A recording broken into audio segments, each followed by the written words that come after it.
Hello and welcome back everybody. In this video I'm going to show you how you can change your Gmail account password.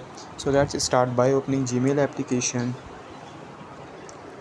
Now you have to click on your Google account profile on the top right corner,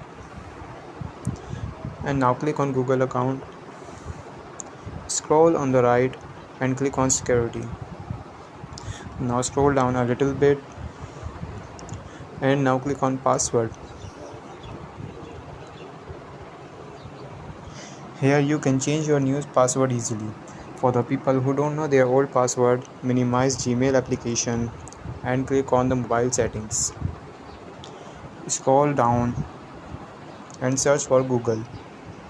Now click on Google and here click on autofill. Now tap on autofill with Google and now passwords. You will see the list of passwords saved on your Google account. I haven't saved any password on my Google account, that's why it is not showing any password. You just have to copy that password and paste it on your old password section area on the Google or Gmail account. That's it. I hope this video helped you a lot. If so, please consider in liking this video and subscribe this channel.